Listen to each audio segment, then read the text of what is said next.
Ladies and gentlemen, welcome back to the Crypto News Podcast. We are buzzing as always, and I'm super pumped to have today's guest on the show coming in hot from El Salvador. Today we have Marc Seal, the co-founder and CEO of Sortium. Marc has over a decade of experience in the tech industry, a proven track record of successful product builds and team leadership while partnering with some big names like Marvel, Fox, Lucasfilm, Toho, Major League Baseball, and more. Marc's early exposure to game consoles and the film industry sparked his initial interest in how entertainment experiences were created, an interest that would lead to his entrance into the industry, where he went on to work with Topps Company, building their NFT business and working with top-tier brands like Disney, which introduced him to the right partners and technological access to help launch his latest company, Sortium. Been working on this one for a while. Marc, pumped to have you on, man. How you doing? Good, man. Thank you so much for having me on. Glad we could get some time and chat. Would love to talk about everything that we're doing, talk about a little bit of what's going on in the space and the world. So yeah, very excited to be here. Thank you for having me. Pumped to have you on, Marc. Pumped to have you on. Speaking of the world, El Salvador. I'm not too far away from you right now in Mexico, and I'm very grateful and happy to be here. Not too far away from you. I have friends who've been to El Salvador, and I'd honestly say it's one of the only countries where it's almost a mixed bag. Half of them are like, it's incredible. Well, firstly, everyone says it's incredible, but half of them are like, no bueno, dangerous, and the other half are like, very bueno, safe. What's your take? What are you and the team up to there? Tell me everything and anything about El Salvador. Yeah, so usually we get asked if we're here because of Bitcoin, and the simple answer is no. We're now actually kind of helping another company with the adoption of crypto, specifically Bitcoin here, because it's legal tender in El Salvador. So we're advising and helping a little bit. But the reason we're here is because our CTO, Alex, was living here. He's a US citizen, but is married, has a family here, and was building his team here when we met. My other co-founder, Evan, myself, we were building a team. We have some people in Brazil. We have people in the US. We're headquartered out of Miami, technically. And we said, all right, let's go. Well, why not? Fuck it. Let's go to El Salvador. Let's check it out. Our boys there. He's got team, and let's see what they're up to. And it's beautiful. There's just incredible talent here. Very smart people, very creative people. Good place to build a team. And being in the main area, San Salvador, it's safe. It's been so far safe. As I say that, there's sirens go on. The cherries. So maybe not the best timing, but I promise it's mostly safe, except for wherever that is. You can't make that up. That's so good. The coffee's good. Coffee's good here. Yeah, I bet. And it has been a great place. There's good restaurants here, good food. The people are lovely, very nice, very welcoming. And my Spanish is pretty bad. It's getting better, but it's pretty bad. And most people here speak at least a little bit of English, so it's been pretty easy to get by.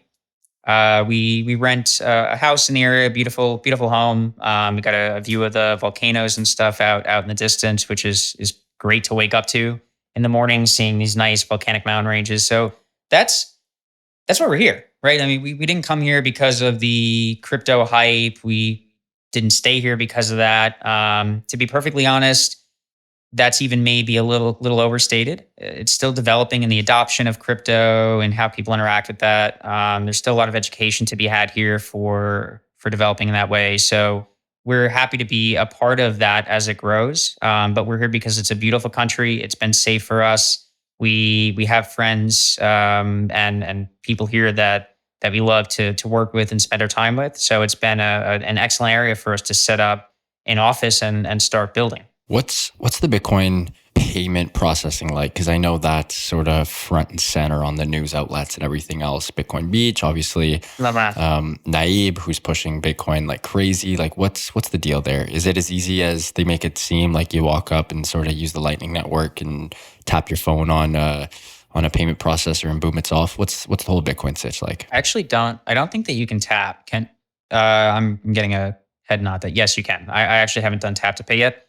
But yeah, you can. It's pretty straightforward. It's a mandate that everywhere has to accept it. So they all have these POS Wow. systems. So it doesn't matter where you go. If they accept credit card, they have to accept. And actually, they're supposed to accept it no matter what. But there's a couple places that only take cash anyway because they just don't have any kind of electronic system up. Those places you're not probably Right. be able to do it unless you send it to them through phone. But any store, it's easy.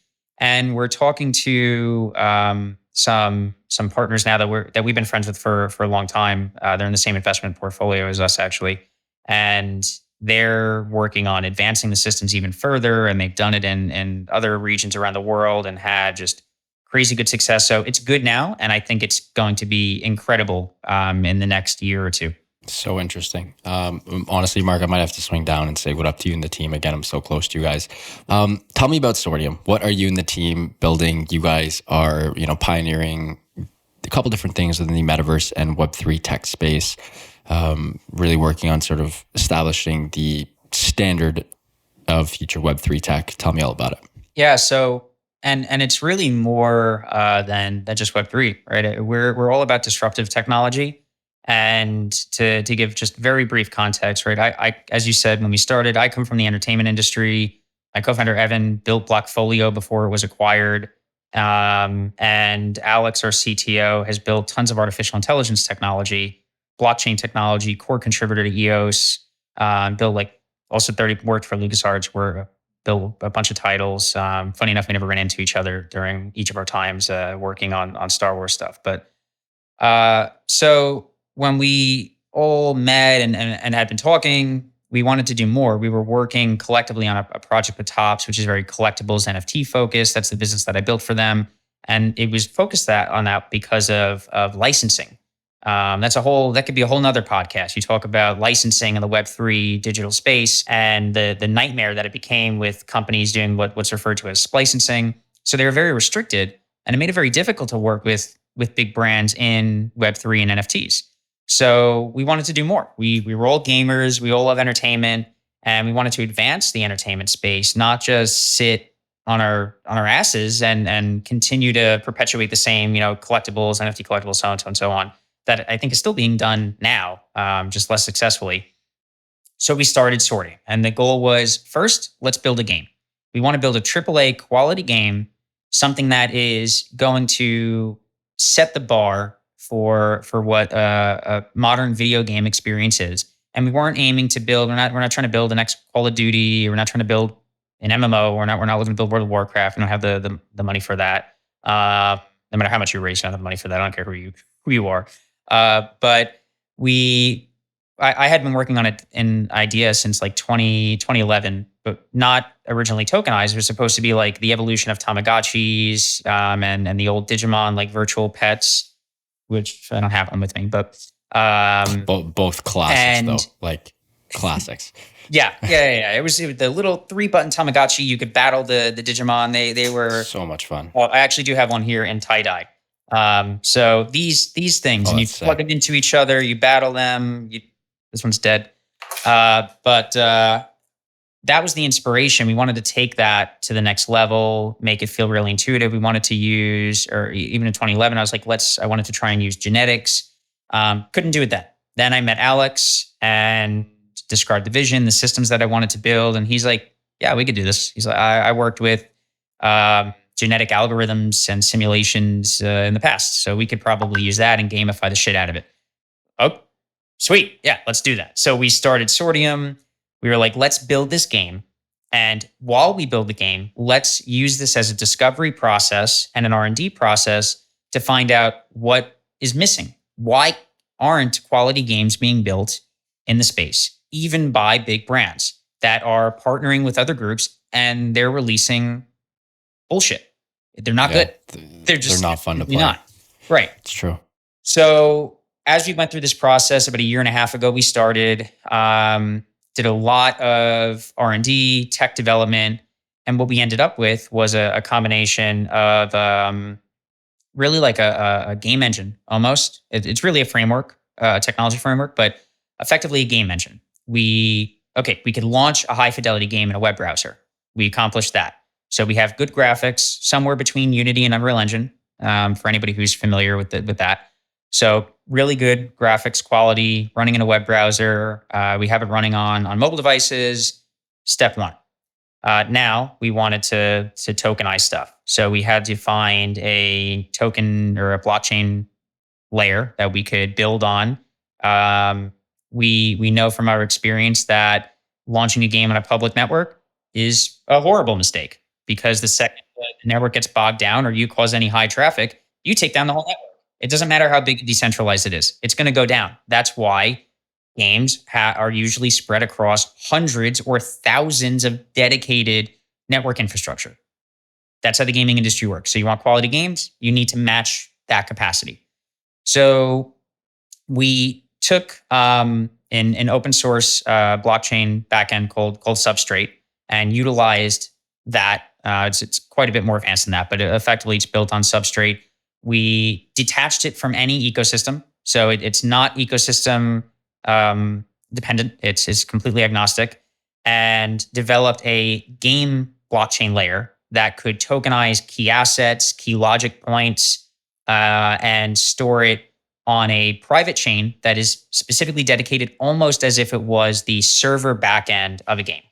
So replacing the server backend infrastructure with a blockchain infrastructure that can tokenize assets and manage those assets. So we accomplished that. And finally, we had some ambitious goals utilizing generative AI. And this was a year and a half ago before that exploded in media. So we developed our engine to specifically work with AI. So the key things it accomplished was it can use AI to generate assets. It can automate tokenization and handle the tokenization of assets and game logic. And then it can run simulations and run in a web browser. So it can run game simulations and any kind of functions and stuff it needed. And we had to build all of this in order to get a good quality game running, in which we could do meaningful tokenization. So launching a PFP project or selling some assets as an NFT doesn't do anything. People it's speculative value, but where is that value coming from? It's important that you have the same level of transparency in how an asset is created, and nobody was doing that. So we made sure that we could tokenize the game logic behind the process of creation. So as a player plays a game, storing that process on chain so that it can be traced and be transparent to the public of what effort went in to actually generating a game asset and not just selling you game assets. Because the goal has to be build a fun game. There will be secondary market demand or third-party market demand if the game is fun and the assets have value within the game's context. The same way that people buy World of Warcraft items, they buy Diablo items, they will buy Tarkov items or Call of Duty, whatever. People sell everything that's a game asset already.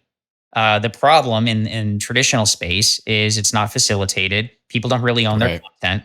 So now the evolution of this needs to be showcasing how content was made, providing the ownership of that content, and making sure that that content actually has value within the ecosystem that it's being traded in, not just selling somebody a picture of a penguin and saying it'll be used for something eventually. That's not value. That was a pretty darn good little masterclass, I must say. One thing that blew my mind, which I still don't completely understand, and I'd love for you to take a deeper dive into this. You mentioned tokenizing like simulated live gameplay. I think you referred to it as gameplay logic. How do you do that? So everything that's happening in a game is trapped in some way, right? That data has to exist. Otherwise, nothing happens. So let's say something like, I'm going to use Minecraft as an example because it's very easy to express how the data is functioning behind Minecraft. But if we were to build this next iteration of a Minecraft style game, and it was one live ecosystem, even if it's not online, let's say that assets are tradable between people within their single player worlds even. It doesn't have to be some MMO. But the issue today would be if I wanted to sell wood that I farmed, how did I farm that wood? Where did it come from? Did I actually do it? Right. Did I try and use a bot to do it? How is the behavior tracked? How did it get made? And if I just And something the consumer doesn't understand, and this was, again, I never, obviously I knew this, but I didn't know it. It's all in a backend somewhere. Just like you said, all this data is tracked, but it's not being utilized. And you guys are tokenizing this data and utilizing it. exactly, there's some number somewhere, right? When you take a axe and you hit a tree, an action has been performed and recorded. So what we do is we've built infrastructure that can tokenize the process of that action and represents that action being completed. It's like a proof of work, but it's you playing is the work. You complete an action. That So action is sick. recorded and tokenized, and now we can match and pair that action to the value that action created. And if you have an NFT infrastructure, right, and NFT has got its own backlash, but not NFT is as far as PFP sale, but NFT is the data structure of it, right? It's Right. stored Right. as an NFT, which could be a bundle of now the asset was created, that's in the NFT. What's also there is the tokenized actions it took to make the NFT, which is a showcase of the time value. And then that lets you do all kinds of crazy things. You can determine what the actual market rate values of people's time and stuff is within a game. You can determine the efficiency of somebody's time against somebody else, but anybody can see this. Now you've made transparent that whole game process of creating digital assets. Love that. Okay, we got to go back to one more thing here. I have so many questions for you. There's zero chance we're going to get all this fit in, so we're going to have you on for round 2. But going back to the AI part, you mentioned that you and the team were utilizing AI, and I believe you guys sort of have your own little AI version that ties into what you're doing. And again, this was way before the last couple of months where ChatGPT and DALL-E and everything really started blowing up and becoming mainstream media. How are you guys utilizing AI to help build this sort of, game/metaverse? So in Cosmogene specifically, and I'll add a little more context around what Cosmogene is, just so we understand why we're using AI here. Cosmogene, again, is about like that Tamagotchi feel, but we want it to be sci-fi, a little bit more mature. So the people that grew up playing Pokemon or playing with Tamagotchis or playing with Digivices, we wanted to evolve the genre with them. So sci-fi, a little bit more mature thematics, using genetic engineering to make your creature and gamifying the process of genetic engineering in a fantasy kind of way. So you get these creatures that you can, which we call Cosmera, that you can grow in like your incubators. You grow them from like a fetus into a full-grown creature, which that uses AI. We could talk about that in a minute. And from there, you transfer them to containment and you feed them. You'll be able to raise them, play with them. You're going to be able to battle them. And another discussion too would be a lot of the stuff. We have Discord integration with gaming, so you could actually do game actions in Discord, all that stuff. But that's the context of the game, right? Your virtual monster pet called Cosmera. You genetically engineered it and you raise it, play with it, battle with it. So why AI? Well, generative AI is growing because of its ability to give you near unlimited results. But we wanted to almost bring that in. So we created our own generative AI model specifically for making creatures. And what it does is the game engine presents kind of like to the AI. A human will never see this, but it presents kind of like a base model. And then on certain criteria, it has the AI finish that creature. So there's no artist designing these. It's driven purely by what we call synthetic data, which is the kind of base model of the character that gets used. And then AI finishes that on its context that it has within the model. And then all of that is encoded in virtual DNA, which also is using an AI algorithm, a genetics algorithm, to take all of that and crunch it into like a DNA string.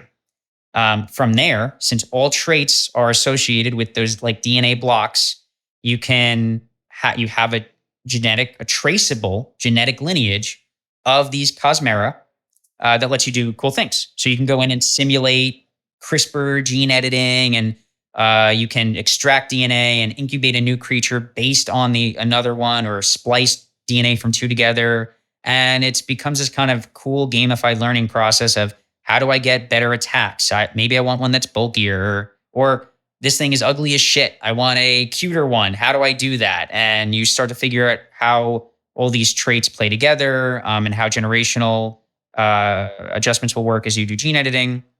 And then certain genetics have value. So there's game value to that. And you have to be smart and discover what is that there. So that's how we're utilizing AI in the genetics process. And then we're intending to use, and this uses something, it's these generative models, there's a bunch that exist. Our base layer is on an OpenAI model that we're using, and then we train on top of that for specific purposes. Then we also, our tech is able to run AI and simulations in real time. Sometimes that's not so easy. So what we're also capable of doing and building the infrastructure for now is what's called multi-agent human in the loop learning. What that means is, geez, that's a mouthful. but every Cosmera is an agent in a loop, and then you as the player is the human in the loop. So as you play with your Cosmera, we have a human assisted learning process. So things like, it could be anything, teaching it, doing training. Maybe you do mock battles with it before you go battle another player. It will learn from that. But then the system as a whole learns, because every Cosmera is its own agent, multi-agent. And then you, the human in that loop, is helping it learn faster. So we're doing this to make kind of more intuitive and more lifelike feeling Tamagotchis. Maybe this is too above and beyond and crazy, and we're out of our minds for starting with this, but we wanted it to feel really engaging. And there's a whole bunch of other people do shooters really well. People do RPGs really well. People do all these other games so well already. And for us to go in and say we want to do this within the span of a year or two, it's tough. So we targeted a sector and a genre that we felt we really could innovate in and could bring not only something special to the game experience, but then showcase the value of not only Web3, but AI. What you're doing with allowing users to sort of, manipulate the different traits to gain the outcome they want, like that, I feel like some human, I don't feel like, there's a lot of humans who are absolute purebred sick puppies out there. And I could see people just having way too much fun and being way too perverse, perhaps is the right word, while using this tech. You know what I mean? Like there's probably some sickos using this. Probably. Yeah, sure. It's our job to try and set reasonable boundaries, but I actually think some of the fun of this is being able to be the sicko. Like it's cool. Like when do humans ever get that level of control over anything? Never. And to be honest, I don't even think it's something we could stop, right? The effort to stop somebody from doing that when we build a tool that is this open is harder than building the tool. So there are some boundaries, right? But this will probably get bleeped out. But if somebody wants to make a giant dick monster, it might take them 2,000 generations of creatures to do it. But I mean, if that's what if they want to spend, could be done 3 weeks doing that, or more, maybe 3. I don't even know. It could take, in theory, it could take months, a year. Right. If somebody wants to spend all their time doing that and they achieve it, and the community thinks for some reason that that's valuable to them, and there's a demand for that genetics. Kudos. Cool. Maybe I don't want one, but if everybody else does, I'm not going to stop them. Yeah. You never know what the market thinks. Marc, you've been on a roll. We got to take a quick break. Give a huge shout out to our sponsor of the show, that is Prime XBT, longtime friends of CryptoNews.com. We absolutely love them. Incredible team over at Prime XBT, as they offer a robust trading system for both beginners and professional traders. It doesn't matter if you're a rookie or a vet, you can easily design and customize your layouts and widgets to best fit your trading style. Prime XBT is also running an exclusive promo for listeners of the Crypto News podcast. The promo code is CryptoNews50. That's CryptoNews50, all one word, to receive 50% of your deposit credited to your trading account. Again, that is CryptoNews50, all one word, to receive 50% of your deposit credited to your trading account. And now back to the show with Marc, who's been on absolute fire. So Marc, your team sent over a couple really interesting docs for me to read just to sort of prep for the show. One of those was in regards to the number of trademark applications filed for the Metaverse, crypto, and its sort of related virtual goods and services. This soared to almost 5,000 from just under 2,000 that was filed in 2001, an increase of almost 170%. Pretty bananas. What do you take from this data, and why exactly did you and the team send this over? So I think it's just interesting to take a look right at how people are adopting the metaverse, right? And we can talk about. I don't necessarily agree with the term metaverse as a whole, but I think it is a signal that there's bigger adoption coming for products and developments. And metaverse is associated a lot with Web3. It's not necessarily just Web3, but it is associated very heavily with Web3. And of course, you have Meta and everybody else. So I think as this grows in popularity, we see a rise in adoption of the technology it takes to build metaverses. And it's the trademarks are a signal that people are taking it seriously and jumping into the space. Interesting. Did you guys get any more data in regards to like specifics on that? Like, are there any areas of the trademarks that you've perhaps had your eyes on, or is it just, the trademarks applicable and related to just the metaverse as a whole? Well, no, we keep track of, and I don't have the data in front of me, but we've been looking at AI trademarks, which are also on the rise. Keeping track of metaverse trademarks, NFT related trademarks. And obviously with the boom in the space of NFTs, a lot of this stuff exploded. Now there's a little bit of pullback. So we may see a initial reduction, but I think we're still going to see growth in these areas for trademark applications. And ultimately, again, that continues to signal that there's adoption, there's advancement, there's money flowing through. As people are registering these trademarks, it's companies that are starting or brands that are starting. So it shows that there's money to be made, money flowing through, and that we're not there yet, right? The trademarks are being registered before this stuff happens. So it already feels like we went through an explosion, and many people talk about it being a bubble. Maybe we went through a bubble, right, of popularity, but the industry is not a bubble. Adoption here is not that quick. For big people to come in, that's what we're going to be seeing, I think, in this next wave, and the trademarks are a signal of that. Speaking of the next wave, give me your sort of themes, trends, investment thesis or theses, if that's even a word, of 2023. What areas of crypto, blockchain, Web3, Metaverse really get you going? So first, if in case my lawyer is watching, this is not investment advice. Yes, this is not financial advice. Not financial advice, just my opinion. Yeah. And it's tough. NFTs in general in that space, if anybody's looking at buying into NFTs, it's a bit of a crapshoot. I feel like where people are seeing value still, like I think Bored Apes and stuff are still doing well, or they're coming back up, and people need to approach that very critically, right?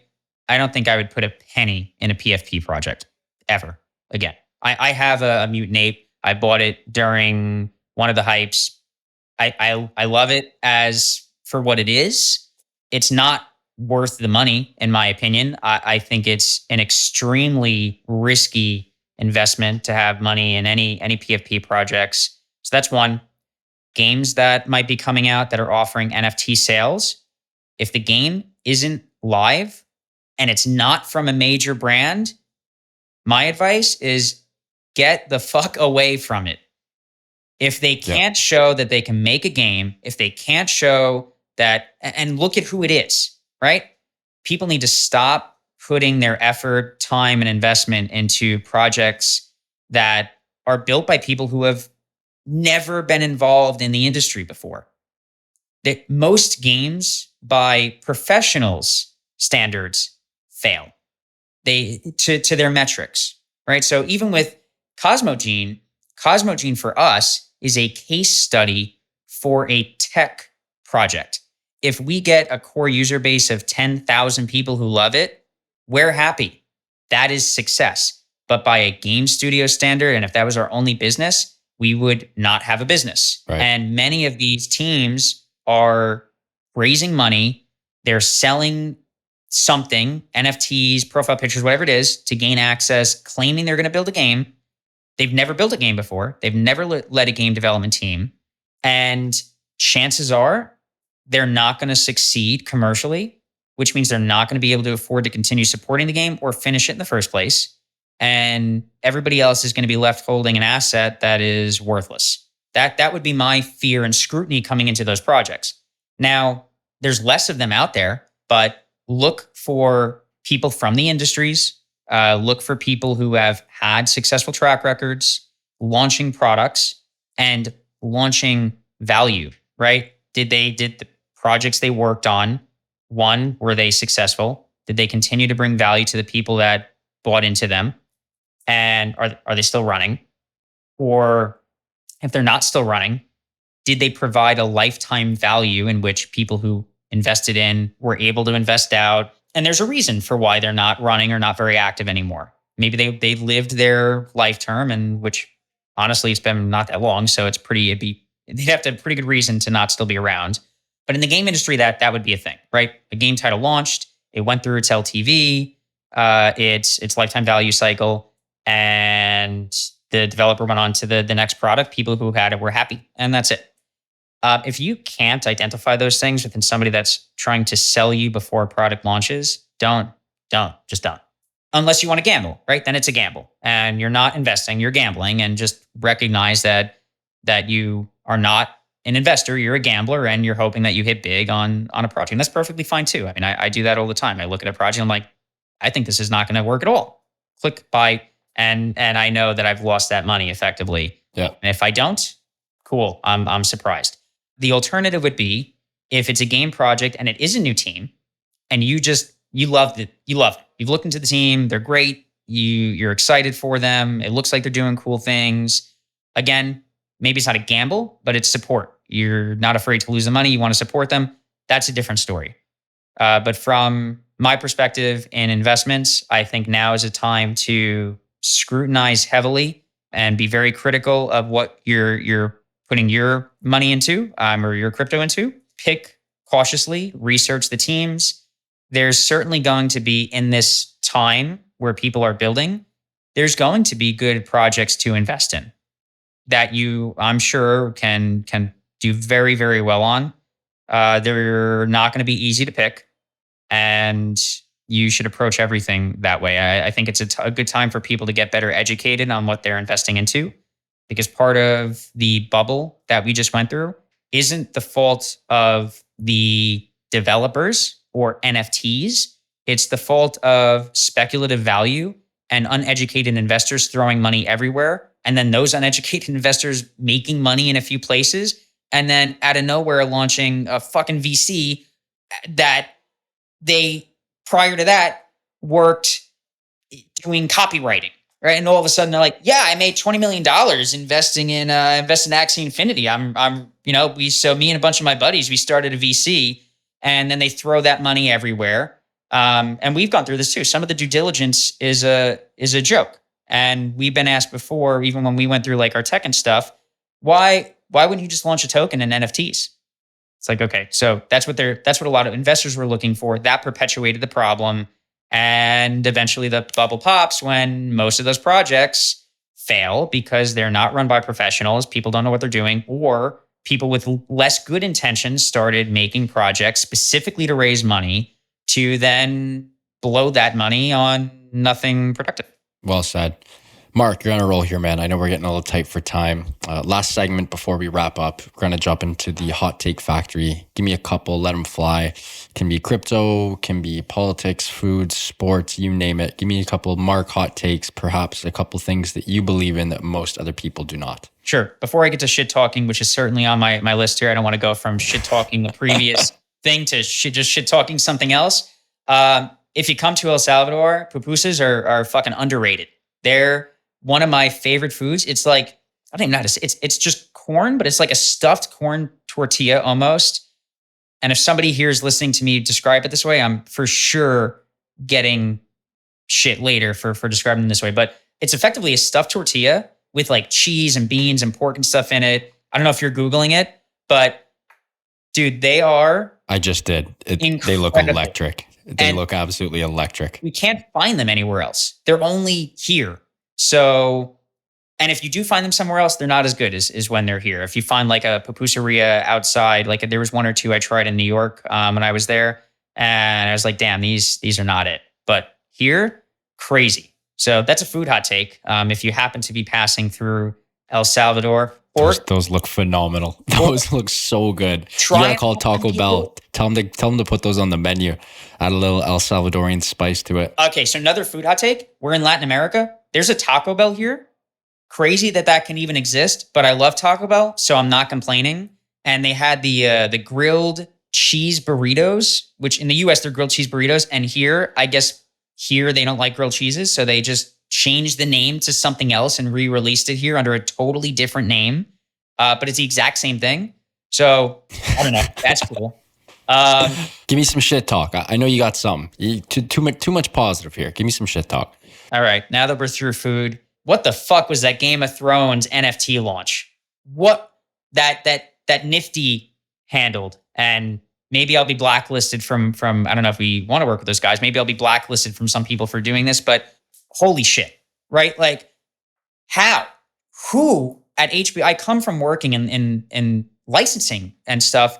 I know the processes they go through to get a major brand to do a partnership and then launch a product, and the approvals that has to go through. It looks like they took stock assets and then hired a guy off of Fiverr. It's the first job he's ever done.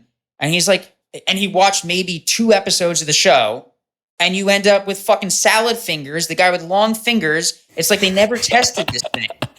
So they end up with what looks like PS1 graphic characters. And then I looked into it, I was like, okay, well, maybe it's like a browser game, and they just, whatever engine they're using, it's not even a game.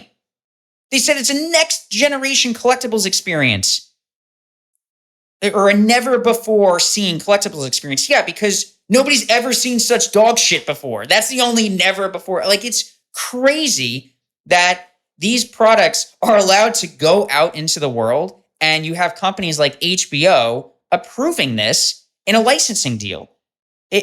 I would have been fired if I produced anything like that under the Star Wars or Lucasfilm name for Topps when I was there. Instantly. I'd have been out of a job, on my ass, and I never would have gotten a job again working with major brands. And I was talking to some friends I had in the space and other brands that we're looking to work with. And I'm like, how is this the bar? And we're talking about helping other brands and stuff now. And I've turned down working with a couple people because they asked us if we could do a PFP launch. And then somehow, and I'm sure they paid a lot of money to do that. And it's just, I can't fucking believe it. Maybe I'll play devil's advocate. Perhaps there was a crazy timeline crunch with, I don't know, maybe it was like you got a week to roll this out again. I feel like only... very well a top 5 TV show of all time, popularity wise. Like, probably would have got it right. Again, you would know a hell of a lot more. You do know a hell of a lot more than this than me. I don't get it. I don't get it personally. I can guarantee you're right. But I don't know if that's enough devil's advocate. Yeah, there was for sure a tight timeline. Definitely. But no excuse still.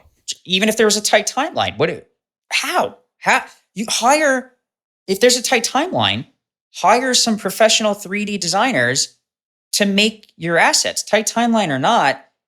And the only thing I can imagine with for anybody who's seen that meme picture of I just call him salad fingers, where he's got the big, you can see that there's an invisible cylinder in his hand, which means what they probably did is they did some generative, I don't want to say generative, they did a procedural process in which they made a bunch of items. Those objects could appear in the hands of those characters for a reveal, and you would see a character holding what is probably variable rarity to a torch. Why you'd give a shit if somebody had a torch? It seemed like even the objects were not very well thought through, but whatever.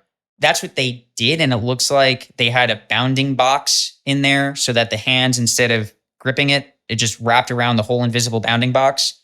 But how do you not test that, right? Like that's crazy. And then the quality of it, just I think one of the things is you're collecting. It looks like a tilted card, and it's like this is wheat or like food. Bonkers. It's not a well thought out experience. The execution was horrible, and honestly, I feel bad for whoever had, even if they were on a time crunch, push back. Right, you're a professional. Tell them no. Don't be afraid of HBO. Don't be afraid of the people running Game of Thrones. Tell them it's not a reasonable timeline, and if as whoever was doing the licensing deal, it's your responsibility to communicate that and then communicate a reasonable timeline. But it's not like there's no, what did they launch it with? There's no show or anything. I mean, I know they had the show, but there's no specific timing that when they launched this, this week, last week, whenever they launched it, it's not like there's no key film timing. There was no key marketing timing. Some we don't understand. Some. Let's end on a positive note. One thing I forgot to ask. You and the team, you guys are living in a house. That's so cool. It reminds me of, being at uni kind of thing, being with your best friends. I'm sure the team is, familiar to you guys. You're all living in the same house, grinding together. What are some of the pros and cons, perhaps the non-obvious ones of grinding and hauling ass in the same house together? Well, I mean, the pros are you're together, right? And that's cool. That's fun. We get to eat together. That's also the con, right? You're with each other every 24/7, yeah. Every day. Yeah, like you don't weekends off, like you're going to talk about work. Phil, who you met, he's going to start hitting me up, telling me that I owe him stuff for marketing. Then, I'm going to say something, or Evan's going to say something snarky. We're going to get pissed at each other for the weekend. And somebody's going to make food. Somebody's not going to want to eat it, or somebody's going to go out. They're going to complain that, oh, I don't want to go. So then you get pissed. You're like, you never want to fucking go out. And so you end up arguing like your family. And then you have to kind of suck it up and just get to work anyway on whatever, I say on Monday, but we do end up working a lot on the weekends too.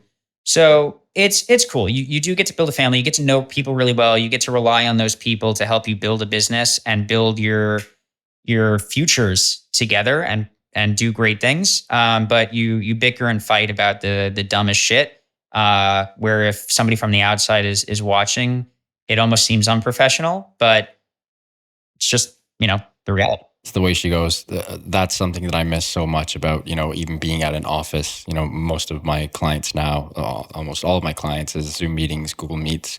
And when it comes to collaboration, using a tool like Miro, perhaps, which does not have, again, Miro's a great tool in my opinion, but it does nothing like be buzzing in a whiteboard with your work family. So it is what it is. We have a whiteboard inside. We have a couple whiteboards, and we love coming to the office, and that's what we do. We draw on the whiteboard. When I draw on the whiteboard, I look like I spent the last 10 years of my life eating crayons or something because of how shitty my handwriting and art is. It gets the point across, which is good. Mark, what a treat, man. The first part of the episode, I'm going to need to play that about 100 times. So much to learn. The whole thing was great. Thank you so much for coming on.